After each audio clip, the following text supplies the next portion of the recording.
Yeah, guys, I went ahead and reported it. And I think I'm gonna report this Caribbean woman. She sounds like she from the Caribbean or she's African. She sounds somewhere with up in that, like a Caribbean, African, or Jamaican. She from somewhere. And she was very sarcastic. She's like, he threatened you, and you don't want to give up a name. You don't. I was like, this bitch.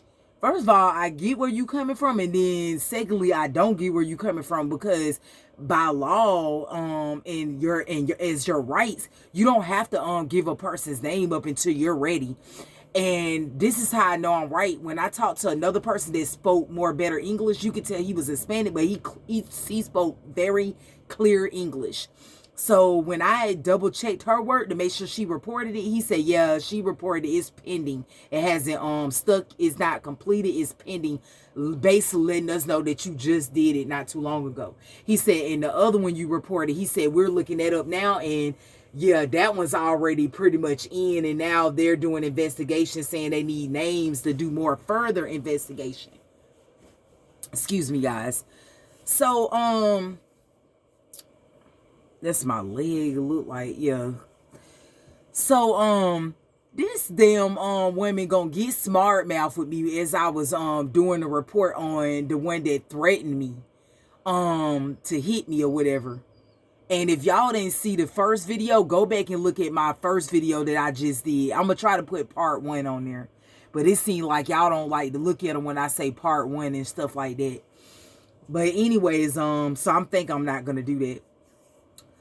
And please like, share, and subscribe, and hit that notification bell. She gonna get smart with me telling me, ma'am, since you don't want to give up names, and she just being aggressive like that, since you don't want to give up names, they can't do further investigation. There's nothing they can do. I can understand that, but then I don't understand that because it's a lot of people that get raped, they get stuff done to them, and then they're not fully able to do it. So I said, so I got smart with her, and she was getting smart with me first. And then I said, that's my rights, if I don't want to give up a name or if I want to stay anonymous, because this stuff can be dangerous and a threat to my life. I said, she's like, oh no, she's like, she didn't say, oh no, because she was still being nasty and sarcastic to me the entire time. She said, ma'am, I said you can give a name. You don't have to give names and you can remain anonymous. You can just give the identification, identify the person, like describe how the person look and all of that. I said, and then I just left it alone, so I wouldn't keep going back and forth where I just left it alone. I'm saying in my head, that's what I told you in the beginning, that that's my rights if I don't want to give up my name, and if I want to remain anonymous, and if I want to not give up the other people's names. And then she gonna basically had got smart with me. Anyways, let me get on to it. So I want to try to report her too once it get completed and it stop pending. I'm gonna ask if they can give me the name who wrote up my stuff, and I'm gonna complain on her and report her as too. So anyways, as I reported it, she gave me the reference number, and then when I was trying to ask her about the other case, that's when she told me that they finally looked at it and they need names for all 3 people, and so-called African American and the 2 white males, and that they need their names to further investigate it and complete the investigation, and that I have 7 days to give up the name. So I'm like, what the fuck? So when I asked somebody else, they said, no, I think what she was saying is they investigated within those 7 days, or it takes 7 days to investigate it, or it takes 7 days for everything to be completed when you filed it. He was like, I think that's what she was really trying to explain to you, that, but it didn't come out right, because as you saying, she didn't speak good clear English or whatever. And I said, exactly. He said, yeah, that's what she probably was trying to say. And he was like, I'm sorry about her, being like that towards you. He was way better.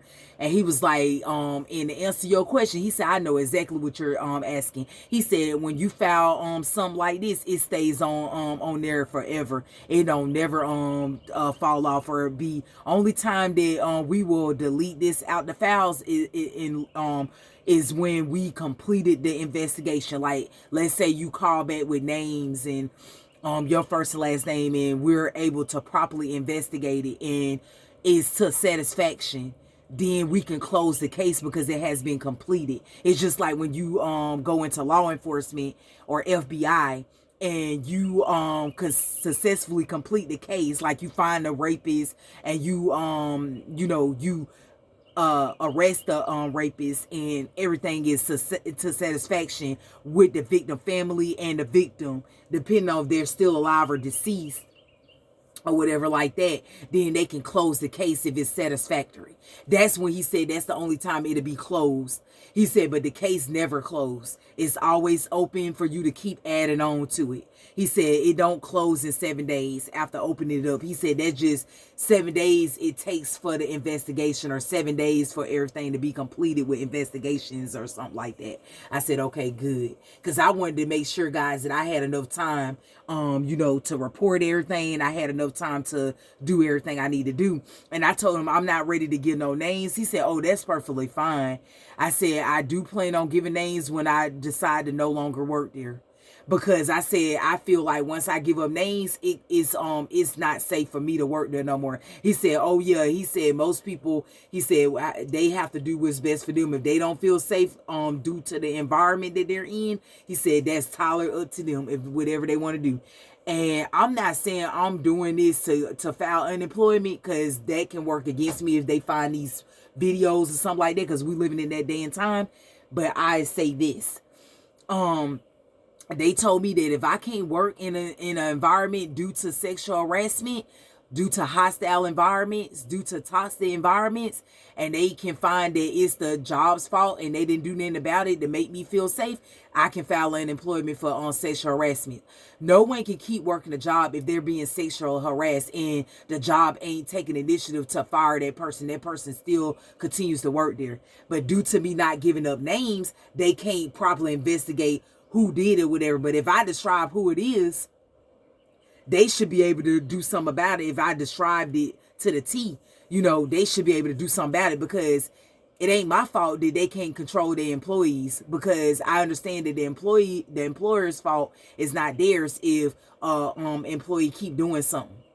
However, they was telling me that if they can, when I did research, they said if they can find that what I'm saying is true and that job didn't do nothing about it, they said I can definitely file unemployment. But they was like, if they can't find proof, they said I can't file unemployment. But they said that's not true in all cases, because they said if it's a hostile environment and I can't work due to that hostile environment, they said I can file unemployment. So it was like a divided answer. So they was like, if they can find proof that they didn't do nothing about it, which you can't find proof if they did anything about it. Because if the person's still working there, I mean, how can y'all know all of that? Which I know they got their way of finding out. But they basically saying if they can find proof and they ain't do nothing about it. See, that's why I'm doing this paper trail and doing these case references numbers. So they can see where, okay, I called the unethics hotline for this store and gave them the store number. And everything. So this helps me actually for when I file unemployment. I can show where I gave the store number, the 2 case file that I reported as incidents, and the reference numbers for both incidents. I can show where it's been updated with the sexual harassment continuing. Then that's pretty much proof. And then I'm also going to give up names. So I'm not going to say on here when I'm going to give up